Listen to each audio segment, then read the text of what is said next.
Number 20, Gell, Mobile Suit Gundam, the Witch from Mercury. There's no sugarcoating it, Gell is a pompous prick. But not only does Murine have to go to school with him, they're also engaged to be married. Defeating Gell in combat is the only way to call off the wedding, and thankfully, Suletta is more than happy to do the honors. ここではな、何が善か悪かは決闘で決めるんだよ。それとも俺と決闘するか。やります。 To put it lightly, she shows him what a real Gundam looks like, and it's not pretty. Gell's attacks are blocked, Suletta charges in, and suddenly, he's staring down the wrong end of a blade.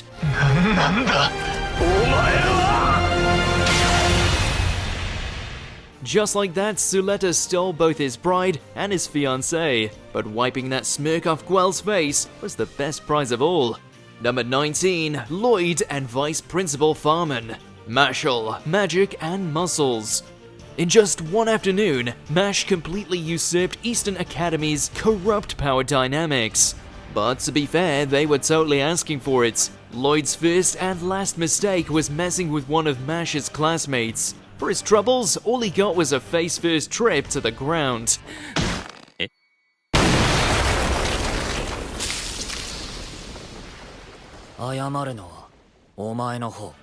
Afterwards, the slimy Vice Principal Farman sided with Lloyd and even threatened Mash with expulsion, but the magicalist brute made a very compelling argument in his defense. That being, without school rules, there'd be nothing stopping him from burying the VP alive right then and there.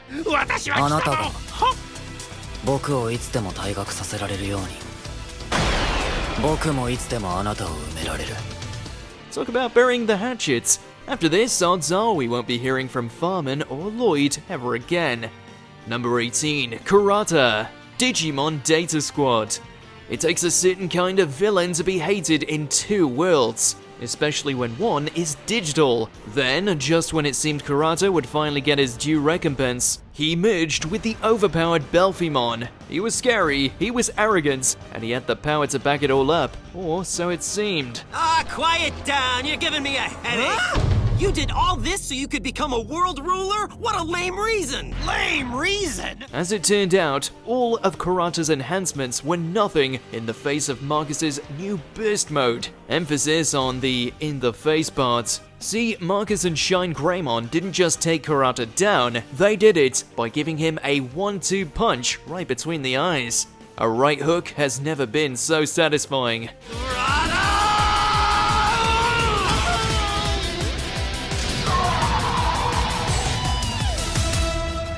Number 17, Hanmer, Tokyo Revengers. It's hard to accurately put into words, but Hanmer just has a punchable face. To say nothing of his actions, he spends most of the season as a generally deplorable human being in just about every sense of the word. It takes a while, but Mikey finally gets fed up with him, and it's well worth the wait. Just be sure not to blink though. Despite his overconfident attitude, Hanmer doesn't even have time to block before Mikey's kicked the lights out of him. The fight's over almost as soon as it begins, but something tells us Hanmer won't be forgetting about it anytime soon. Number 16, Xyloporo Grands, Bleach. Mayuri wasn't content just killing this Arrancar. No, he had to do it with style. On paper, giving your opponent superhuman reactions doesn't sound like a very good idea, but since Xyloporo's body can't keep up with his mind, he's forced to experience what feels like centuries in the span of a few real-world seconds. さて、それでは100年後までごきげんよう。 Now imagine all that time is spent in excruciating pain, like for example, because of a Zanpakuto strike. With that in mind, it suddenly makes sense how even someone as self-assured as Xyloporo ended up begging for death. By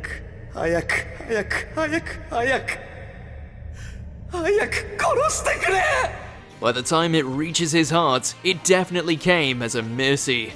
Number 15, Prison Guards, Baki Hanma.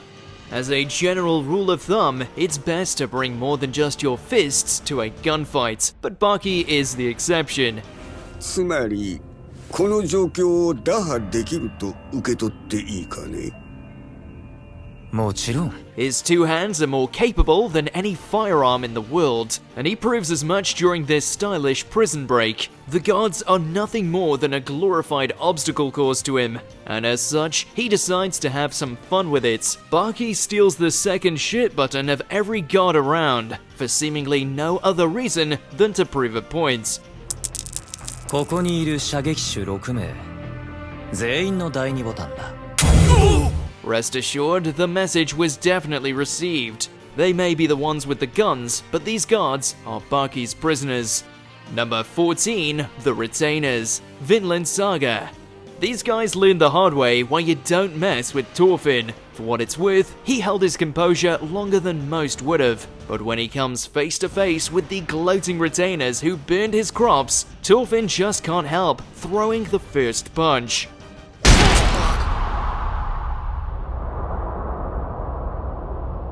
He breaks the guy's jaw with a single glorious blow, and yet, that's getting off easy. If the prick and his lackeys had faced Thorfinn at his peak, the Retainers would have lost more than just a few teeth.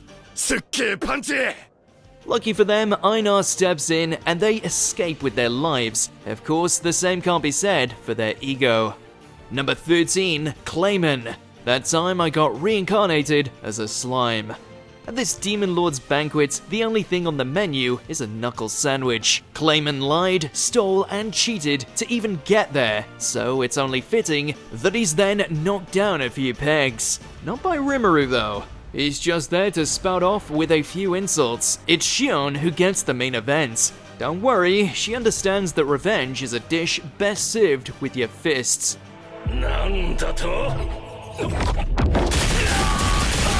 Clayman can't even react before Shion's flurry of punches sends him sprawling to the floor. She isn't even trying very hard either. Next time, Clayman should just really make sure he has the strength to match his mouth.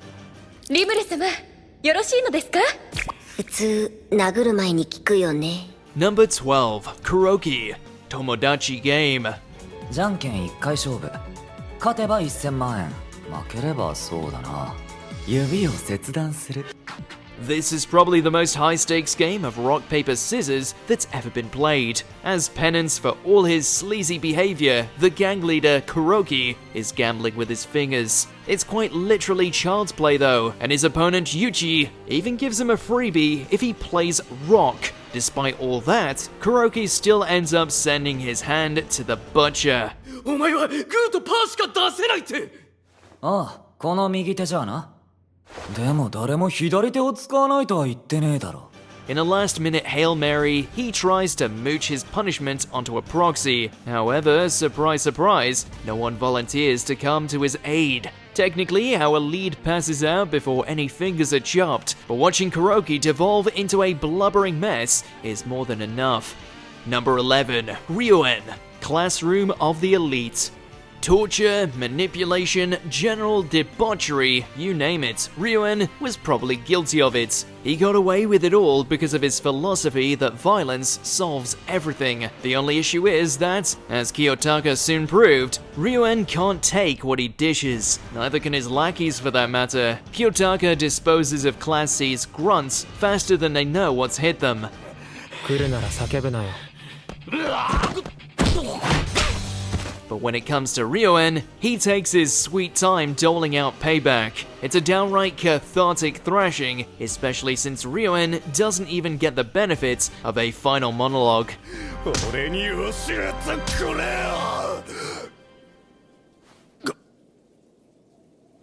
よ。お前はさっきから何を言ってるんだ？ Instead, Kiyotaka's stoic demeanor proved that Class C's ruler does feel fear after all. Number 10, Sadler. How not to summon a demon lord.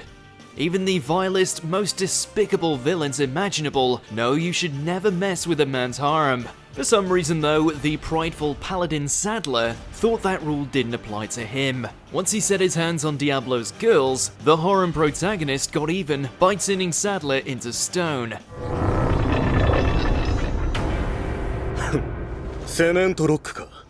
To really rub it in, Diablo did it using Sadler's own spell too. That isn't even the end of his problems either. A few episodes later, Sadler returns ready to exact revenge, only to promptly die again inside of an exploding church. 僕は神ではないのですか?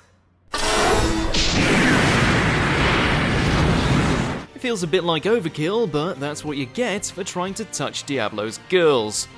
Number 9. Yuya Fungami, JoJo's Bizarre Adventure. Not even an entourage of loyal maidens can protect you from the Joestar's particular brand of vengeance. Josuke's a nice guy though. He's not about to rough up a feeble hospital patient. Good thing that's not Fungami anymore. だと思ってよ。おめえをすでに治しといた。While his sordid acts rightfully landed him in the infirmary, the stand shining diamond patched Fungami right up. Also, Josuke could personally thrash him all over again. Disrespectful doesn't even begin to cover it. すげえ爽やかな気分だぜ。新しいパンツを履いたばかりの正月元旦の朝のようによ。At least he's still on hospital grounds, because once Josuke's done with him, he's gonna need a whole new round of treatments, and we'd bet this recovery won't be quick. Number 8. Satto Kaiba, Yu-Gi-Oh!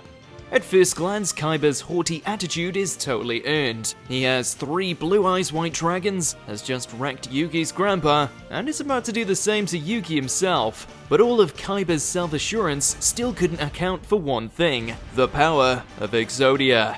My grandpa's deck has no pathetic cards, Kaiba, but it does contain the unstoppable Exodia. Once Yugi lays the final piece, Kaiba can only watch as his trio of dragons gets utterly obliterated. The cocky duelist loses before he even gets a chance to counterattack. This being Kaiba though, he doesn't take the failure particularly well, but the fact it gets him so riled up just proves that this beatdown was a long time coming. But how? How could I have lost to him? Kaiba, if you truly want to know, open your mind! Number 7. Bellamy, One Piece. Over the years, Bellamy made all sorts of enemies by laughing in the face of pirates who chase their dreams. And yet, his biggest misstep was questioning whether Luffy knew how to punch or not. 聞くがお前、戦闘ができんのか？パンチの打ち方を知ってんのか？ With his honor and his quest on the line, the rubber sailor cracked his knuckles and got to work. Bellamy sure made a flashy show of things, but in the end, his bouncing abilities only lined him up for one of anime's most insane punches. The only mercy is that Bellamy wasn't conscious to face the embarrassing aftermath. Yeah, it's safe to say Luffy does know how to throw a punch after all. おっさんの金塊返せよ。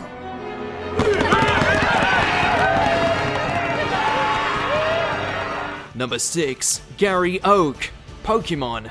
By the time Gary strolled into the Viridian City gym, he already had a stacked team and 10 badges to his name. It didn't seem like any trainer could stop him anymore, let alone a single Pokemon. But when that Pokemon is a newly awakened Mewtwo, it's a different story. How did it do that? What Pokemon is that? Pokemon unknown. No available data. No data?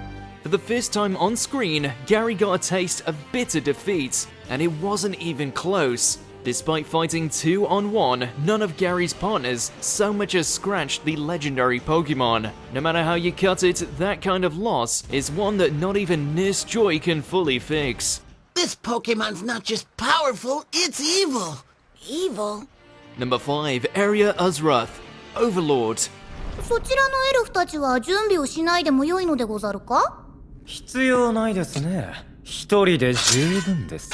There's those who graciously accept defeat, and then there's Uzruth. His pride blinded him into a fight he couldn't win. But instead of going out with honor, he hilariously dies at the hands of a giant sentient hamster. It's a whole new level of humiliation, especially because he wasn't holding back. He had a whole posse of magical elves healing him and casting buffs. And yet, even with all that, he couldn't stop the mammal from clawing him to pieces. 苦しめるのは趣味ではないので、これで終わりにするでござる。First the arms, then the head. The cruelest part of this whole thing is that it was the hamster being nice. Number 4. Roto, Yu Yu Hakusho. All's fair in love, war, and the Dark Tournament. That even includes blackmail. Roto's plot to hold Kurama's mother ransom only buys him a few minutes though. You've been warned. With the push of this button, your mother will meet her death in a very unsightly manner. Now fold your arms behind your back and let me hit you as I please. Roto spends it all toying with his prey, and by the time he realizes something's afoot, it's already too late. Kurama gets his vengeance via the nasty death plants, and let's just say, it really makes Roto smell the flowers. Nope, that's not as pleasant as it sounds. It's almost sad. Roto really thought he could manipulate his way to a win, but instead, he had to learn firsthand that Kurama doesn't believe in mercy. Come on, you believe in mercy, don't you? No.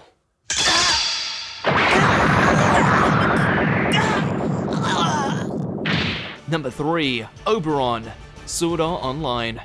This fairy king was so universally hated, one beatdown just wasn't enough. After spending his days making non-consensual advances on Asuna, it's all too satisfying when Kirito finally shows him the meaning of pain.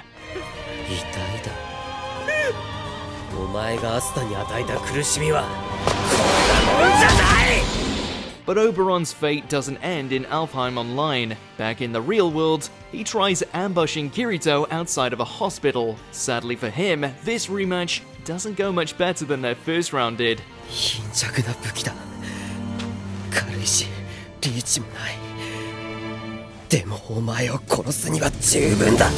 By the time Kirito kicks his ass the second time, Oberon's left as a pitiful, groveling husk. But considering all the horrible things he put Asuna through, his fate elicits more cheers than sympathy. Number 2. Chitu, Hunter Hunter. In this scene, Silver comes to fetch his dad. Oh yeah, and Chitu's there too. For some inexplicable reason, he thinks he can take on Zeno in a fight. ねえねえ、俺の技すっげえぜ。今から味わってもらうけど、びっくりすんなよ。ま、いくらそう言ってもしちゃうんだろうけど。As expected, Chitu isn't even worth a glance from the Zoldyck Patriarch, to say nothing of the actual fight. Then, as if to prove Zeno's point, Chitu doesn't realize there's another one incoming until his fate is already sealed. あんたの仲間が教えてくれたぜ。戦闘中に敵から目は離れ。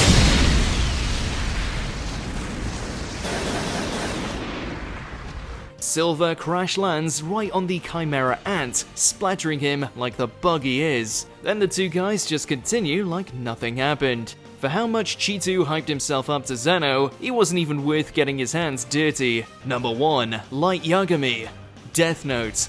Being the judge, jury, and executioner of the new world is bound to give you one hell of a god complex. Although in Light's defense, he truly seemed unbeatable, that is, until he faced Nia. The kid executed a brilliant plan to force out a confession, and just like that, the so-called god of the new world was riddled with bullets.